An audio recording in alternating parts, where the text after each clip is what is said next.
Hello प्यारे विद्यार्थियों, परीक्षा मैनिया चैनल पे मैं विकास भारद्वाज आप सभी का हार्दिक स्वागत एवं अभिनंदन करता हूं।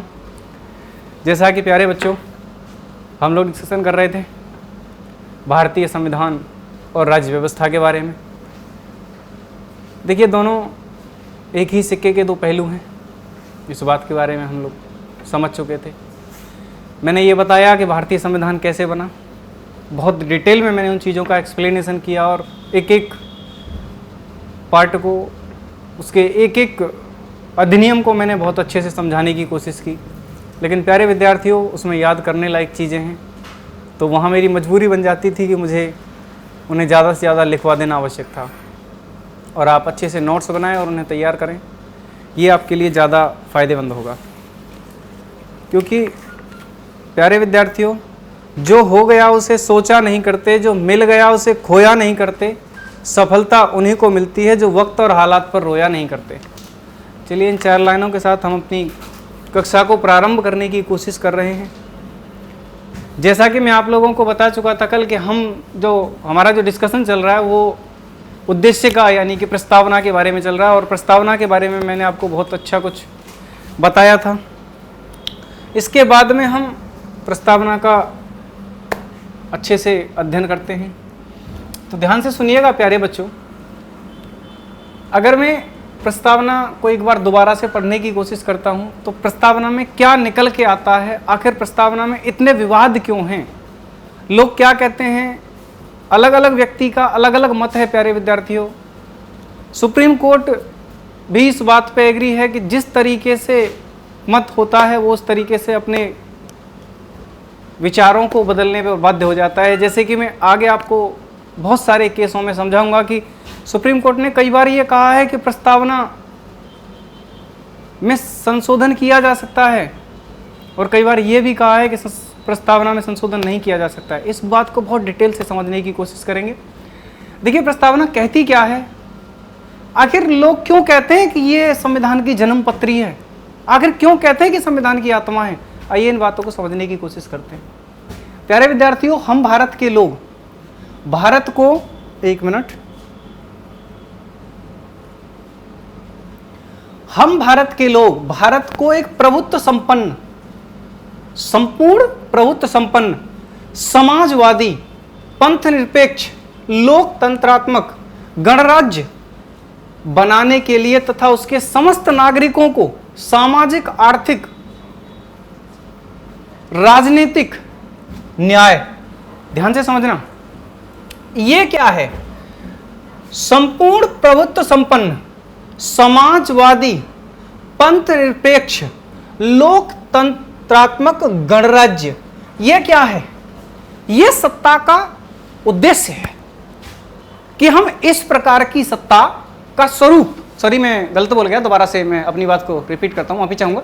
यह सत्ता का स्वरूप है कि भारतीय संविधान के अनुसार सत्ता कैसी होगी, उसका स्वरूप कैसा होगा। वो संपूर्ण प्रभुत्व संपन्न होगी, वो समाजवादी होगी, वो समाज के प्रति कार्य करेगी, धर्म पंथ निरपेक्ष होगी, यानी कि राज्य का कोई धर्म नहीं होगा। प्यारे विद्यार्थियों, अगली बात, लोकतंत्रात्मक होगी, गणराज्य, ठीक है। तो ये क्या है, ये क्या है, अब हम आगे डिस्कशन करेंगे। सामाजिक, आर्थिक, राजनीतिक न्याय, समझना, ये न्याय क्या है, ये न्याय क्या है प्यारे बच्चों, ये न्याय सत्ता का स्वरूप है। क्या है भाई, सत्ता का स्वरूप है, ठीक है। और क्या स्वरूप है, विचार अभिव्यक्ति, विश्वास, धर्म और उपासना की स्वतंत्रता, यह सत्ता का स्वरूप है। प्रतिष्ठा, अवसर की समानता, ठीक है। हम एक बात यह भी कह सकते हैं प्यारे बच्चों कि हम इस बात को स्वरूप ना कह के सत्ता का उद्देश्य भी बता सकते हैं, क्योंकि दोनों बातों में मेजर डिफरेंस है। मैं अभी लिख के तुम्हें समझाऊंगा, पहले इस बात को समझिएगा। हाँ, इतना जरूर है कि हम इस बात को उद्देश्य नहीं कह सकते। क्यों? क्योंकि ये हमारे सरकार का किस तरीके का स्ट्रक्चर रहेगा, ये उस बात को बताती है। लेकिन हम इस बात को स्वरूप कह सकते हैं और इसका उद्देश्य बता सकते हैं कि भारतीय संविधान का उद्देश्य, कि भारतीय संविधान का उद्देश्य क्या है। उद्देश्य यह है कि लोगों को न्याय प्रदान करें, उन्हें स्वतंत्रता दे, उनमें समानता रखें और उनकी एकता और अखंडता बनाए रखे। देखिए एकता अखंडता में बहुत बड़ा डिफरेंस है। मैं दोनों वर्डों को बड़ा डिटेल में समझाने की कोशिश करूंगा और आप लोग मेरा साथ देंगे, मुझे इस बात की उम्मीद है। क्या कह रहे हैं? बंधुता को बढ़ाने के लिए दृढ़ संकल्पित होकर इस संविधान सभा में आज तारीख 26 नवंबर 1949, देखो कितने अच्छे अच्छे लोग होते हैं। मैं आपको बता देता हूं प्यारे विद्यार्थियों कि कभी कभी ना किसी से पूछ लिया जाए कि भाई संविधान सभा कब, ठीक है, संविधान में अंगीकृत की गई या हम लोगों के द्वारा कब दी गई, तो लोग बता देंगे 26 नवंबर 1949 को। लेकिन उनसे पूछा जाए कि भैया हिंदी कैलेंडर के अनुसार बता दीजिएगा तो बेचारे गायब हो जाते हैं ना, क्योंकि 99% बता रहा हूं मैं कि लोगों को नहीं पता रहता है कंप्लीट के क्या लिखा है। हाँ इतना बता देंगे, मिति मार्गशीर्ष, प्यारे बच्चों मिति मार्गशीर्ष शुक्ला सप्तमी संवत 2006 विक्रमी को एतद द्वारा इस संविधान को अंगीकृत, अधिनियमित और आत्मसमर्पित करते हैं। प्यारे विद्यार्थियों ये हमारी प्रस्तावना है, इसे मैंने एक बार तुम्हें समझाया। अब हम इस पे डिस्कशन करते हैं कि आखिर ये चाहती क्या है। एक मिनट सर, पेन तो चेंज कर देंगे, इसे हम लोग को अनलॉक करना है। क्यों नहीं हो रहा है अनलॉक क्यों नहीं हो रहा है? चलिए ठीक है, हम पेन चेंज कर देते हैं। देखिए सबसे इंपॉर्टेंट बात हम समझते हैं। देखिए सत्ता के भारतीय संविधान की उद्देशिका और प्रस्तावना के अनुसार 3 रूप बताए गए हैं। एक सबसे बड़ी बात है कि सत्ता के स्रोत क्या होंगे, सत्ता के स्रोत क्या होंगे। दूसरी बात, सत्ता के उद्देश्य क्या होंगे, ठीक है। और तीसरी बात कि हम लोग 2 चीजों के बारे में बात कर रहे हैं कि सत्ता के उद्देश्य और सत्ता का स्वरूप क्या होगा। प्यारे विद्यार्थियों सत्ता का स्वरूप क्या होगा, तो देखिए सत्ता का केवल एक ही उद्देश्य है, उद्देशिका के अनुसार, कि हम भारत के लोग, कहां से शुरू होता है प्यारे विद्यार्थियों, हम भारत के लोग, और कहां पे जाके बोलते हैं, इस संविधान को अंगीकृत, अधिनियमित और आत्मसमर्पित करते हैं। यानी हम भारत के लोग, सत्ता कैसी है, जनता की है। सत्ता कैसी है प्यारे बच्चों, जनता की है। यानी ये क्या बताता है कि हम भारत के लोग, यानी सभी भारतवासी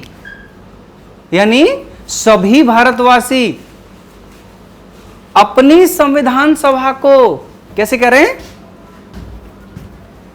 26 नवंबर 1949 को क्या करें, को एतद द्वारा क्या करते हैं, इस संविधान को अंगीकृत, अधिनियमित और आत्मसमर्पित करते हैं।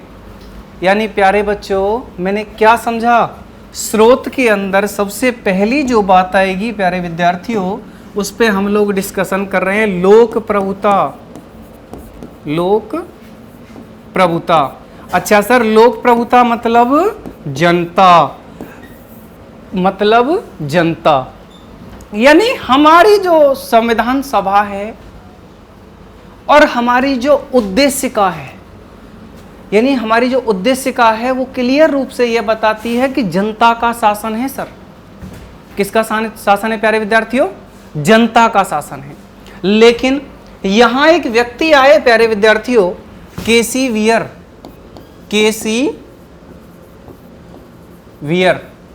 और केसी वियर ने अपना मत प्रस्तुत किया और कहा कि भारत की संविधान की उद्देशिका में लोक प्रभुता एक भ्रम है। क्या कहा प्यारे बच्चों, भारत की संविधान, यानी भारत का जो संविधान है उसकी जो उद्देशिका है, यानी कि प्रस्तावना है, उसके अंदर लोक प्रभुता क्या है प्यारे विद्यार्थियों, एक भ्रम है। एक भ्रम है क्यों, क्योंकि उन्होंने उस भारत के दृष्टिकोण को देखा जब, क्योंकि अगर हम बात करें कि केसीवियर क्यों ऐसा कहते हैं, एक बार मिटा के मैं समझा देता हूं प्यारे विद्यार्थियों, क्योंकि आपका थोड़ा क्लियर हो जाएगा। मैं थोड़ा समझा देता हूं बहुत अच्छे तरीके से।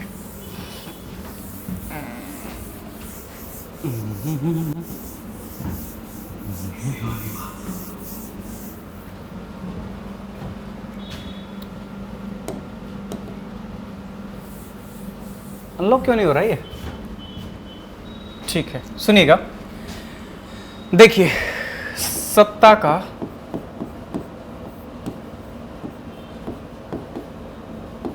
स्रोत, सत्ता का स्रोत क्या बताती है हमारी उद्देशिका? सत्ता का स्रोत बताती है जनता या फिर लोक प्रभुता। लोक प्रभुता प्यारे विद्यार्थियों क्या बताती है? लोक प्रभुता, यानी कि जनता का शासन बताती है। और देखिए, लोक प्रभुता के जनक हैं रूसो। अगर मैं थोड़ा सा इसको और एक्सप्लेन करना चाहूं तो प्यारे विद्यार्थियों, लोक प्रभुता के जो जनक हैं वो हैं रूसो। और रूसो क्या कहते हैं? रूसो कहते हैं कि जनता की वाणी, रूसो क्या कहते हैं? जनता की वाणी ईश्वर की वाणी, ईश्वर की वाणी, यानी कि जो जनता की वाणी है वो ईश्वर की वाणी है। जनता जो कह देगी, मान लीजिए कि वो भगवान ने कह दिया, इस बात को कौन कहते हैं? रूसो कहते हैं। और रूसो कौन है? लोक प्रभुता के जनक हैं रूसो। ठीक है, आइए अब हम आगे थोड़ा सा डिस्कशन करते हैं प्यारे विद्यार्थियों कि केसीवियर एक व्यक्ति हैं, केसीवियर एक व्यक्ति हैं और वो ये कहते हैं कि जो लोक प्रभुता है वो भारत की संविधान सभा, भारत की उद्देशिका में, भारत की उद्देशिका में एक भ्रम है। वो ये कहते हैं कि केवल एक भ्रम है, वास्तव में नहीं है। क्योंकि केसीवियर के अनुसार भारत में केवल 10% व्यक्तियों को मतदान के अधिकार हैं। और वो 10% व्यक्ति कौन से हैं? 10% व्यक्ति कौन से हैं? या तो वो धनी व्यक्ति हैं या फिर वो शिक्षित व्यक्ति हैं, या फिर वो शिक्षित व्यक्ति हैं। यानी कि उस समय के समाज में प्यारे विद्यार्थियों कि जो धनी परिवार के व्यक्ति हैं या फिर बहुत ज्यादा शिक्षित व्यक्ति हैं, उन्हें वोट करने का अधिकार है। तो केसीवियर क्या कहते हैं? केसीवियर कहते हैं कि भारतीय संविधान की उद्देशिका में यह केवल एक भ्रम है। क्यों? क्योंकि भारतीय जो संविधान है उसमें तो धनी और शिक्षित व्यक्तियों का अधिकार है, धनी और शिक्षित व्यक्तियों का अधिकार है। लेकिन प्यारे विद्यार्थियों, इनका तर्क सही है अपनी जगह पे। लेकिन अगर हम बात करें तो देखिए, हमारी जो पहली संविधान सभा के जो गठन, हमारी जो पहली संविधान सभा का गठन होता है उसमें वयस्क मताधिकार के आधार पर होता है। किसके साथ आधार पर होता है? वयस्क मताधिकार के आधार पर होता है। हालांकि केसीवियर के अनुसार उस समय के भारत में हम लोगों ने ऐसा किया था, परंतु वर्तमान भारत में ऐसा नहीं है कि लोक प्रभुता नहीं है। ठीक है, तो यह बात मेरे हिसाब से क्लियर हो गई होगी प्यारे विद्यार्थियों। अगली बात हम लोग डिस्कशन करते हैं, चलिएगा। बहुत सारे तर्क हैं लेकिन आपके एग्जाम में इतना नहीं आएगा, ये थोड़ा ज़्यादा लेवल है। आपसे तो केवल कुछ ही बातें पूछता है, वो लास्ट में मैं क्वेश्चन बनाऊंगा। चलिएगा डिस्कशन करते हैं। अगला जो पॉइंट हमारा निकल के आता है वो निकल के आता है सत्ता का स्वरूप। सत्ता का स्वरूप कैसा है? अच्छा, सत्ता के स्वरूप में कौन कौन है? एक संपूर्ण प्रभुत्व संपन्न समाजवादी, यानी कि सत्ता कैसी होगी? एक संपूर्ण प्रभुत्व संपन्न होगी। और कैसी होगी? समाजवादी होगी, पंथ निरपेक्ष होगी, लोकतंत्रात्मक गणराज्य होगा। इसके लिए हम इस बात को क्या कहेंगे? सत्ता का स्वरूप। आप इस बात को लिख लेंगे अलग तरीके से, संपूर्ण प्रभुत्व संपन्न। और क्या होगा प्यारे विद्यार्थियों? समाजवादी, समाजवादी, और दूसरी बात, तीसरा क्या होगा प्यारे विद्यार्थियों, पंथ निरपेक्ष, और तीसरा क्या होगा प्यारे विद्यार्थियों, पंथ निरपेक्ष। चौथा क्या होगा, गणराज्य, और एक और पांचवा नंबर क्या होगा प्यारे विद्यार्थियों, लोकतंत्रात्मक। अब इन शब्दों को एक एक करके पोस्टमार्टम करते हैं कि आखिर ये शब्द हमसे कहना क्या चाहते हैं, इनका मुख्य मकसद क्या है प्यारे विद्यार्थियों। आइए इन शब्दों का एक एक करके डिस्कशन करते हैं। देखिए, संपूर्ण प्रभुत्व संपन्न एक ऐसे राष्ट्र से है जो अपने निर्णय लेने में सक्षम हो, जिसे खुद के निर्णय लेने का अधिकार हो, वह अपने आंतरिक और बाह्य मामलों को निपटाने के लिए अपने आप में स्वतंत्र हो। ऐसा राष्ट्र क्या कहलाएगा प्यारे विद्यार्थियों, संपूर्ण प्रभुत्व संपन्न। देखिए, मैंने देखा है लोगों को कि 40 मिनट की क्लास तो छोड़ो, 30 मिनट की क्लास में वो लोग प्रस्तावना खत्म करके चले जाते हैं। प्यारे विद्यार्थियों, प्रस्तावना आज भी खत्म नहीं होगा, अगला एक और लेक्चर होगा उसमें प्रस्तावना खत्म होगा, बड़ा अच्छे से डिस्कशन करेंगे। तो देखिए, संपूर्ण प्रभुत्व संपन्न, मैं थोड़ा सा दूसरा पेज लेता हूं और मैं इसको बार बार उठाता रहूंगा, कोई दिक्कत नहीं है। आइए, संपूर्ण प्रभुत्व संपन्न से मतलब क्या है, एक ऐसा राज्य जो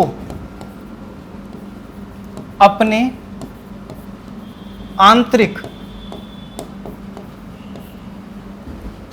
और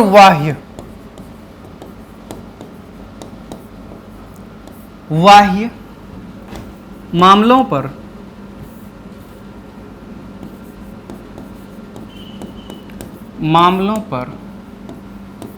निर्णय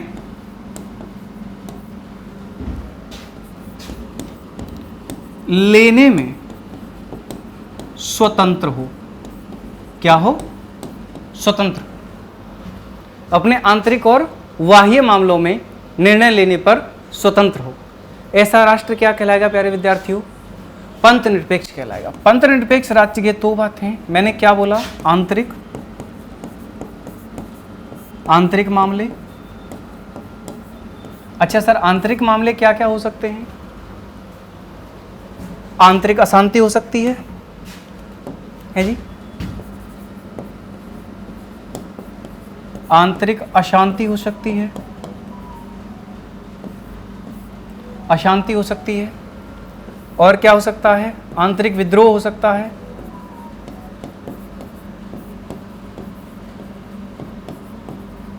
विद्रोह हो सकता है, और क्या हो सकता है प्यारे विद्यार्थियों, दो ही चीजें काफी हैं, एक बाह्य मामले। बाह्य मामले क्या हैं कि देखो, बाह्य मामलों में भारत है, एक स्वतंत्र राष्ट्र है, अगर वो चाहे तो यूएनओ का सदस्य बनेगा और नहीं चाहे तो नहीं बनेगा। भाई समझ रहे हो, किसी देश के साथ युद्ध होता है तो उसे उसके हिसाब से निर्णय लेने का अधिकार है। जैसे कि आपने सुना था रूस यूक्रेन मामला चला था, तो मोदी जी ने क्या कहा था, हम तो तटस्थ हैं भैया, हम किसी के पक्ष में वोट नहीं डालेंगे। क्यों, क्योंकि भारत एक संपूर्ण प्रभुत्व संपन्न राज्य है। प्यारे विद्यार्थियों, ये बात समझ में आई। क्यों कहा मोदी जी ने, इसलिए कहा कि वो ना तो मित्रता छोड़ना चाहते हैं, ना किसी का सपोर्ट करना चाहते हैं। तो प्यारे विद्यार्थियों, आवश्यक नहीं है कि हम किसी भी मुद्दे पर अपना मतदान करें, हमें सोच विचार कर निर्णय लेने का अधिकार है। और ये बात आपकी समझ में आ गई होगी, जहाँ तक मेरा विचार है इसमें कोई दिक्कत नहीं होनी चाहिए। देखिए, आंतरिक मामलों में कुछ सामाजिक मामले होते हैं, कुछ आर्थिक मामले होते हैं, कुछ राजनीतिक मामले होते हैं। आप इस तरीके से इस बात को लिख सकते हैं और नेक्स्ट में डिस्कशन करता हूँ आप लोगों से।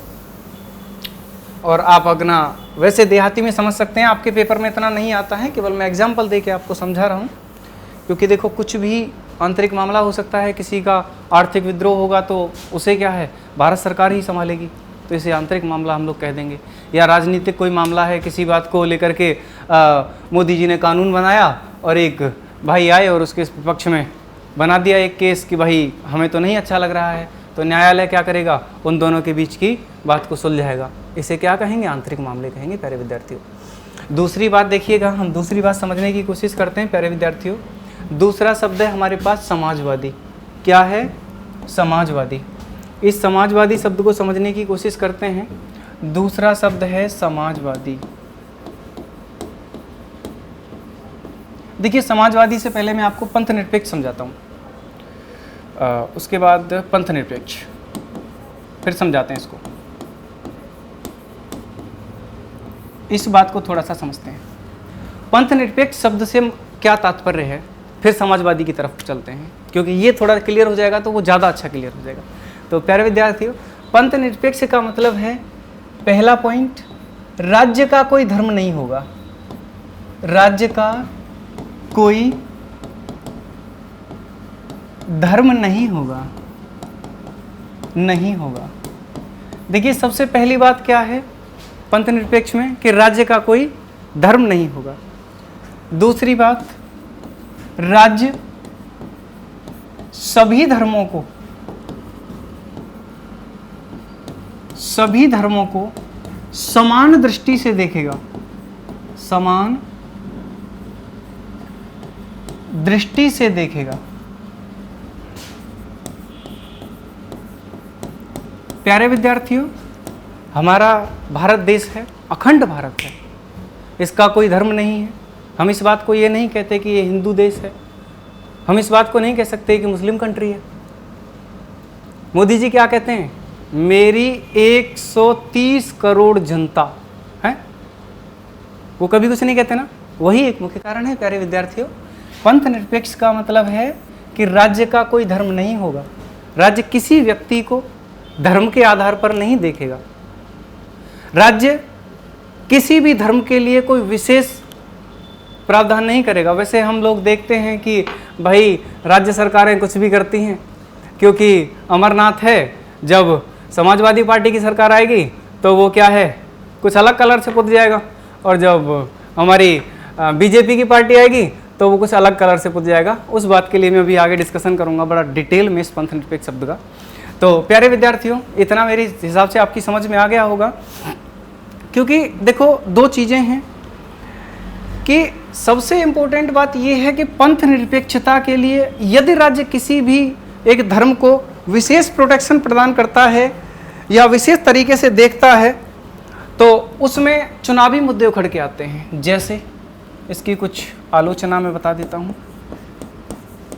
आलोचना में कर देता हूँ, ज़्यादा नहीं डिटेल डिस्कशन करेंगे, इसकी कुछ आलोचना हम लोग कर देते हैं। इसकी आलोचना है राजनीतिक मुद्दे,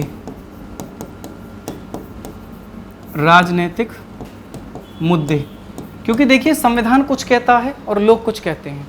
देखिए पहला पॉइंट, सबसे इंपॉर्टेंट बात कि धर्म के आधार पर, धर्म के आधार पर लोग वोट डालते हैं, लोग मतदान करते हैं। धर्म के आधार पर लोग मतदान करते हैं। आप इस बात को समझा सकते हैं 20 शब्दों में कि धर्म के आधार पर लोग वोट मतदान किस तरीके से करते हैं। ठीक है, धर्म के आधार पर अनदेखे तरीके से मंत्रिमंडल का निर्वाचन होता है। धर्म के आधार पर मंत्रिमंडल का निर्वाचन होता है, जाति के आधार पर होता है, क्योंकि मोदी जी ने अगर ऐसी कैटेगरी का व्यक्ति नहीं रखा तो इसका मतलब क्या होगा, इसका मतलब यह होगा कि एससी वाले भटक जाएंगे। या जनरल का कोई व्यक्ति नहीं रखा तो जनरल वाले क्या है, भड़क जाएंगे और यह कहेंगे कि इस पार्टी ने हमारी जाति का या हमारे धर्म का कोई भी व्यक्ति मंत्रिमंडल में नहीं रखा। समझ रहे हो? तो ये धार्मिक मुद्दे राजनीति में अच्छे तरीके से उभर के आते हैं, जिन पे हम लोग बहुत अच्छे से विरोध, मतलब कहते हैं ना कि उनका सपोर्ट करते हैं। और वैसे हम क्या बताते हैं कि भारत एक पंथ निरपेक्ष राष्ट्र है। मेरी बात समझ में आई प्यारे बच्चों? ये कुछ आलोचनाएं थी। या हम ये कह सकते हैं कि उम्मीदवारों का जो चयन होता है, आप दूसरा पॉइंट लिख सकते हैं,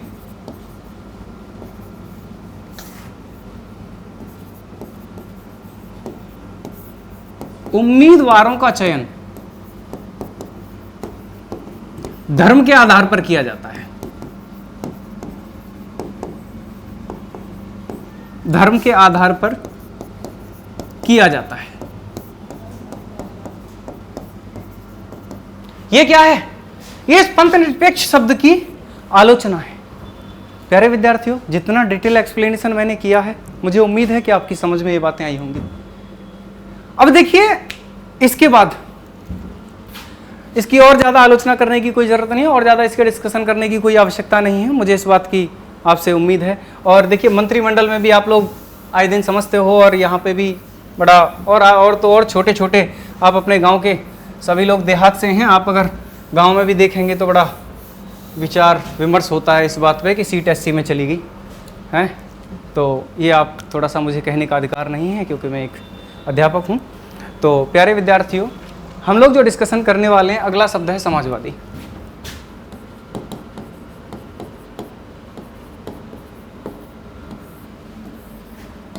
समाजवादी, देखिए कुछ बातें हैं, जैसे कि एक ही विचारधारा।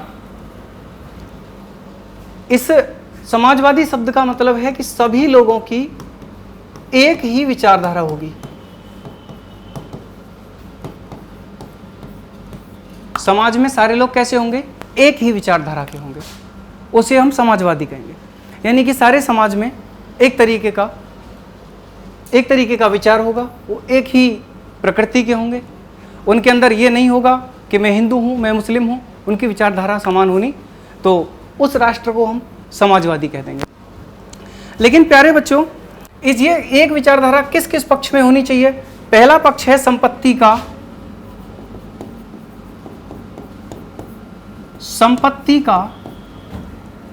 समाजीकरण। समाजीकरण। दूसरी बात अगर हम कहेंगे तो समानता। या समता। मजदूर और वंचित वर्गों का,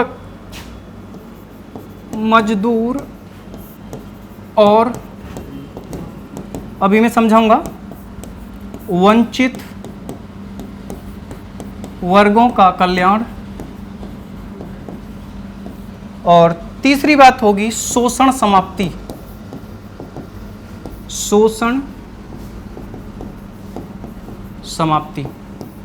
यानी प्यारे विद्यार्थियों, जिस राष्ट्र के अंदर ये चार भूमिकाएं पाई जाएंगी, उन्हें हम क्या कहेंगे? उसे हम समाजवादी कहेंगे। यानी कि संपत्ति का समाजीकरण नहीं किया जाएगा, इट्स ओके।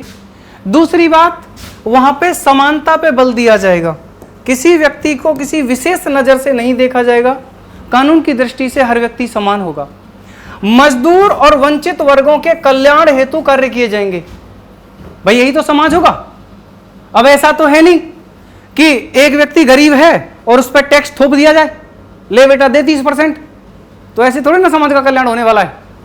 समाज का कल्याण कैसे होगा? सरकार क्या करती है? सरकार ये करती है, उच्च जो जिनकी इनकम ज्यादा है उनसे टैक्स का कलेक्शन करती है, और जो गरीब हैं, जो बीपीएल कार्ड धारक हैं, जो बिलो पॉवर्टी लाइन यानी कि गरीबी रेखा से नीचे जीवन यापन करते हैं, उनके लिए क्या करती है? योजना चलाती है,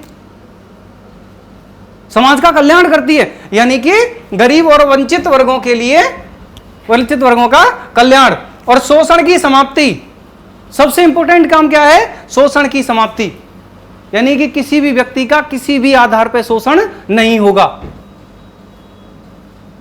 किसी लड़के ने क्वेश्चन पूछा था मेरे से ऑफलाइन क्लास में कि सर जी एक बात बताइए कि बंद कमरे में जाति के आधार पर यदि किसी व्यक्ति के साथ हिंसा की जाए तो क्या वो कानूनी है? हां प्यारे बच्चों, यदि जाति धर्म के आधार पर किसी व्यक्ति को टॉर्चर किया जा रहा है तो उसके लिए कार्यवाही की जाएगी। लेकिन प्यारे बच्चों, एक और बच्ची ने क्वेश्चन पूछा था मेरे से कि हमें यह बताइए सर कि एक कोई भी डीएम या कोई भी उच्च अधिकारी और किसी भी पुलिस कांस्टेबल या इंस्पेक्टर से आकर के उसके यदि वो काम नहीं कर रहा है अपना अच्छे से और उसे आकर के धमकाता है, तो प्यारे बच्चों ये गलत नहीं है, इसके प्रति कोई कार्रवाई नहीं की जाएगी। इस बात को थोड़ा ध्यान दें कि ये प्राइवेट सेक्टर में भी है। यदि कोई प्राइवेट सेक्टर में कोई मालिक अपने एम्प्लॉय को काम ना करने की वजह से धमकाता है तो वो उसकी मजबूरी है, या फिर हम ये कह सकते हैं कि वो उसका अधिकार है, ठीक है, वो उसे धमका सकता है। लेकिन प्यारे विद्यार्थियों, वो उस ऑफिस में ये कहता है कि तू एससी है, तू जनरल है, तो इस बात पे आप सुप्रीम कोर्ट का दरवाजा खटखटा सकते हो। और सुप्रीम कोर्ट कहते हैं ना 24/7 आवर आपकी सेवा में हाजिर है प्यारे विद्यार्थियों। हाँ जी, तो ये बात मेरे हिसाब से समझ में आ गई होगी। समाजवादी शब्द एकदम क्लियर हो गया होगा। आइए हम अगला डिस्कशन करते हैं, एक शब्द और फिर हम आगे एक बार क्वेश्चन करते हैं। चलिए प्यारे बंधु, अगला दोबारा से प्रस्तावना को देखते हैं। अब देखिए, लोकतंत्रात्मक गणराज्य। अगला शब्द क्या है? लोकतंत्रात्मक गणराज्य। ठीक है प्यारे बच्चों, तो अब हम डिस्कशन करते हैं। देखिए, एक शब्द है धर्मनिरपेक्षता और पंथ निरपेक्षता में अंतर। मैं इस बात को थोड़ा सा समझा देता हूं, क्योंकि कुछ बच्चों का फिर कमेंट आएगा कि हमें तो केवल इतना बता दिया, धर्मनिरपेक्षता पता ही नहीं, पंथ निरपेक्षता। प्यारे बच्चों, धर्मनिरपेक्षता, इस बात को थोड़ा समझ लेना, मुझे याद आ गया, निरपेक्षता। देखिए, धर्म से मतलब क्या है? धर्म से मतलब है धारण करने से। धर्म से मतलब है धारण करने से प्यारे विद्यार्थियों, यानी अपने कर्तव्य से। धर्म का मतलब है अपने कर्तव्य से, यानी कि मेरा क्या धर्म है? शिक्षक धर्म है जी, शिक्षक धर्म है। तो शिक्षक धर्म तब तक है जब तक मैं इस पे सीट पकड़ा हूं। उसके बाद में मैं सीट से जब इस पोडियम से माइक निकाल के जब नीचे उतरता हूं, तो वहां पे मैं अपना शिक्षक धर्म नहीं निभा सकता, क्योंकि वहां मेरे दोस्त मिलेंगे, तो वहां मुझे मित्रता का धर्म निभाना है। ठीक है, अभी देखो, मैं यहां पढ़ा रहा हूं और मैं पढ़ाने के बाद मेरा कोई दोस्त आया और मैं वहां पे जाके उसकी चाय ना पूछ के उसे पॉलिटी पढ़ाने लगूं, तो क्या शिक्षक धर्म होगा? नहीं होगा। अभी आपका धर्म क्या है? आपका धर्म है विद्यार्थी धर्म प्यारे विद्यार्थियों। तो देखिए, मुझे पता चल गया होगा, आपको क्लियर डिफरेंस समझ में आ गया होगा कि मतलब धर्म निरपेक्षता और पंथ निरपेक्षता में क्या अंतर है, जहां तक मैंने पूरी चीज अच्छे तरीके से डिस्कशन करी। प्यारे विद्यार्थियों, धर्म का मतलब केवल और केवल धारण करने से है, कर्तव्य से है, करनी से है। हम जो काम कर रहे हैं केवल वही धर्म है। और पंथ निरपेक्षता हमारे एक राष्ट्र की है, उसमें मैं आप लोगों को समझा चुका हूं बहुत अच्छे में, डिटेल में, और उसका आलोचना भी मैं आपको समझा चुका हूं कि पंथ निरपेक्षता का क्या मतलब है और किस तरीके से उसकी आलोचना की जा सकती है। क्योंकि आप थोड़ा राजनीतिक पहलुओं पर विचार करेंगे तो पॉलिटी ज़्यादा अच्छा समझ आएगा, क्योंकि राजनीतिक विचारधारा बहुत अच्छी है और हमें तो प्रतिदिन देखने को मिलता भी है, बड़ा अच्छा आनंद भी आता है, क्योंकि कोई कुछ कहता है, कोई कुछ कहता है, और हम कहते हैं कि बीजेपी वाले कुछ कर रहे हैं, और कुछ कहता है कि भाई हम ये सपा वाले कुछ कर रहे हैं। तो यही नहीं पता चलता कि कौन क्या कर रहा है। प्यारे विद्यार्थियों, लोकतंत्र, अगला डिस्कशन बड़ा प्यारा शब्द है लोकतंत्र। इसकी बड़ी प्यारी सी परिभाषा है। क्या है? जनता का है, वही रूसो वाला शब्द है, जनता की वाणी ईश्वर की वाणी। इस बात को याद रखना ना, क्वेश्चन पूछा जा सकता है। जनता का, जनता के द्वारा, थोड़ा मिटाएंगे, ओहो दोबारा से लिख देते हैं। जनता के द्वारा, जनता के द्वारा, जनता के लिए, जनता के लिए शासन क्या कहलाएगा? लोकतंत्र कहलाएगा। क्या कहलाएगा प्यारे विद्यार्थियों? लोकतंत्र कहलाएगा। अच्छा देखिए, दो चीजें हैं, दो चीजें, एक है संसदीय लोकतंत्र,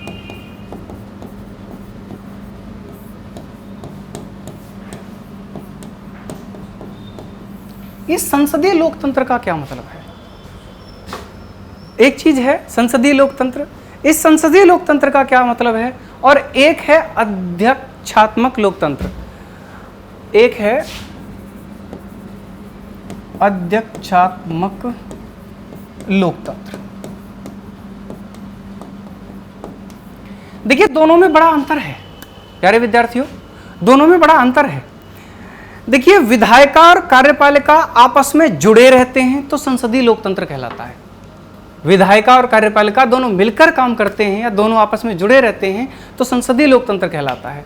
लेकिन विधायिका, कार्यपालिका और न्यायपालिका, यानी कि विधायिका और कार्यपालिका अलग अलग होते हैं और न्यायपालिका बिल्कुल अलग पृथक होती है, तो उसे हम अध्यक्षात्मक लोकतंत्र कहते हैं। जैसे अमेरिका का शासन, अमेरिका में क्या है, राष्ट्रपति काम करता है, ठीक है।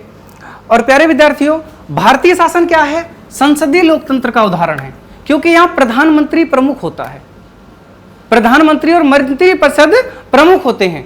यहां राष्ट्रपति नाम मात्र की कार्यपालिका के लिए निर्धारित किया जाता है, जबकि प्यारे विद्यार्थियों अमेरिका में राष्ट्रपति प्रमुख होता है। तो इतनी बात समझ में आ गई होगी, दोनों लोकतंत्र का मतलब भी समझ में आ गया होगा, और मुझे लग रहा है कि संसदीय और अध्यक्षात्मक लोकतंत्र भी समझ में आ गया होगा। देखिए मैं दोबारा से रिपीट कर देता हूं अपनी बात को कि लोकतंत्र का मतलब है जनता का, जनता के द्वारा जनता के लिए शासन लोकतंत्र कहलाता है। लोकतंत्र दो प्रकार का होता है, संसदीय लोकतंत्र और अध्यक्षात्मक लोकतंत्र। संसदीय लोकतंत्र में हम ये कहते हैं कि जो प्रधानमंत्री है वो वास्तविक शक्ति प्रधानमंत्री के पास रहती है, और जब हम अध्यक्ष की बात करते हैं तो यहां राष्ट्रपति के हाथ में शक्ति ज्यादा होती है।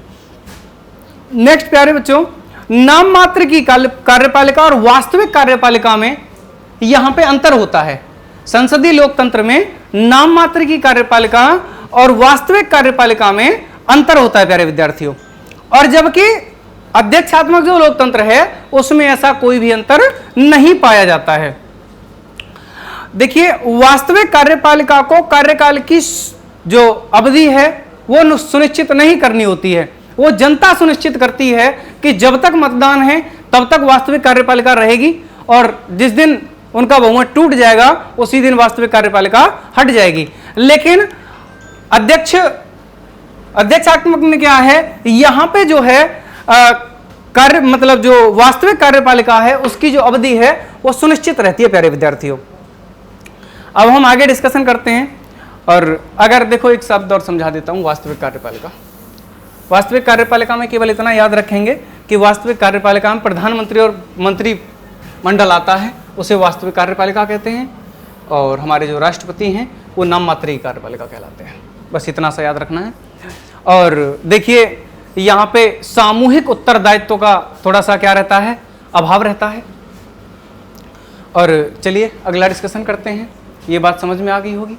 अब हम थोड़ा सा डिस्कशन कर लेते हैं इस गणराज्य शब्द का। तो गणराज्य शब्द से मतलब एक है कि राज्य का जो प्रमुख होगा वो वंशानुगत नहीं होगा प्यारे विद्यार्थियों। राज्य का जो प्रमुख होगा वो वंशानुगत नहीं होगा। जैसे ब्रिटेन का शासक है तो ब्रिटेन में शासन क्या है, देखिए अभी भी हम लोगों को कई चीजें पता रहती हैं कि भाई जो ब्रिटेन की जो शासन व्यवस्था है वो क्या है, कुछ कहना सर? ठीक है। तो यहाँ पे वंशानुगत नहीं होगा गणराज्य से, केवल इतना ही मतलब है। आइए हम आगे डिस्कशन करने की कोशिश करते हैं प्यारे विद्यार्थियों। उसके बाद में उसके समस्त नागरिकों को सामाजिक, आर्थिक, राजनीतिक न्याय, कितने प्रकार के न्याय हैं? 3 प्रकार के न्याय हैं, इन पे भी डिस्कशन करेंगे। 3 प्रकार का न्याय, ठीक है। चलिए इसको मैं पूरा डिटेल में समझाता हूं। इधर इसको मिटाना पड़ेगा क्या, ये छोटा नहीं हो रहा है। यहां लिखते हैं सत्ता का उद्देश्य। सत्ता का उद्देश्य, सर सत्ता का उद्देश्य क्या है? सत्ता का सबसे पहला उद्देश्य है न्याय। सत्ता का सबसे पहला उद्देश्य है प्यारे विद्यार्थियों न्याय देना, ठीक है। न्याय कितने प्रकार के हैं? 3 प्रकार के न्याय दिए गए हैं, एक सामाजिक,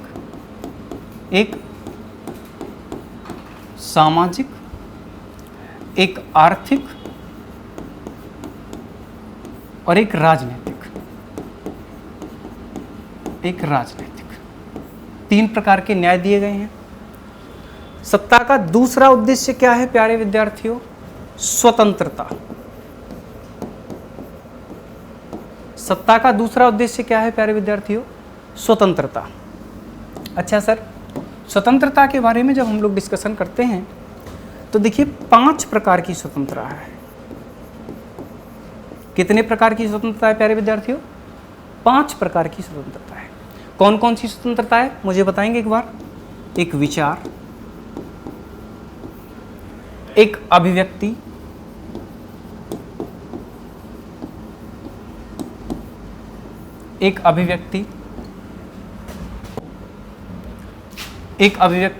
दूसरी बच्चों विचार, अभिव्यक्ति, विश्वास और धर्म। क्या प्यारे बच्चों? 1 2 3। ये बिल्कुल नहीं दिख रहा, लिख देता हूं मैं, थोड़ा ध्यान देना।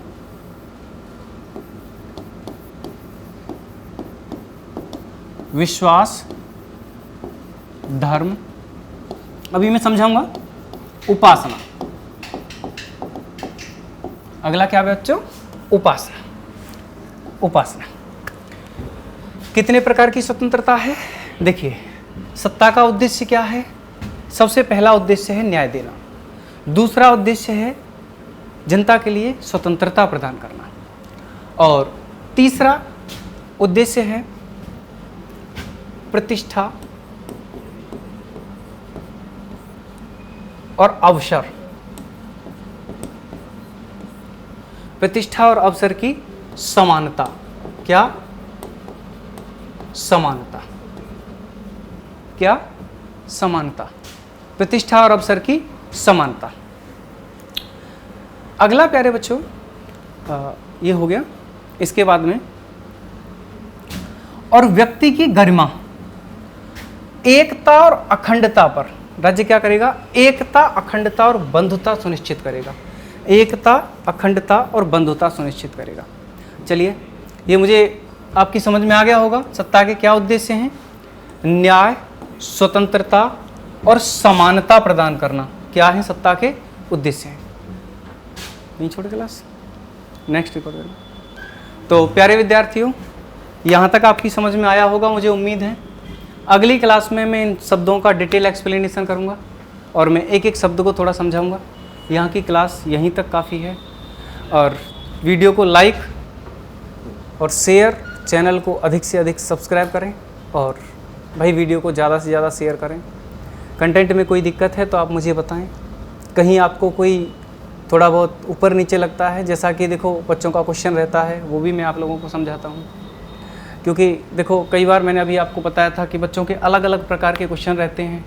तो जैसे अभी मैंने एक डिस्कशन आपके साथ किया था कि सर जी एक बात बताइए कि ये सारा तो संविधान में नहीं लिखा है। 2 मिनट में 2 मिनट और लूँगा, क्योंकि कई बार एक बच्ची ने क्वेश्चन किया था कि सर जी एक बात बताइए, संविधान में तो धर्म के या फिर जाति के आधार पर कोई भी सीट का आवंटन नहीं किया गया है, केवल आरक्षण का प्रावधान है। लेकिन हम क्या करते हैं? हम धर्म के आधार पर वोट डालते हैं कि नहीं? ये क्या है? ये क्या है? हमारा एक आलोचना है। पंथ निरपेक्षता की क्या है? आलोचना है। क्योंकि हम अपना उम्मीदवार चुनते हैं और जनता वोट डालने भी जाती है। हो भाई साहब, इसको वोट डालना है ना। तो प्यारे विद्यार्थियों, इन चीज़ों से थोड़ा सा, और आप पॉलिटी के स्टूडेंट हैं, थोड़ा और डिटेल में उसे समझने की कोशिश करेंगे। और मुझे आशा है कि आप उसे रिसर्च करेंगे और ढूंढें, और क्वेश्चन अगर हो तो कमेंट बॉक्स में लिखें। और धन्यवाद क्लास, आप मुझे सुनने के लिए आपका बहुत बहुत धन्यवाद।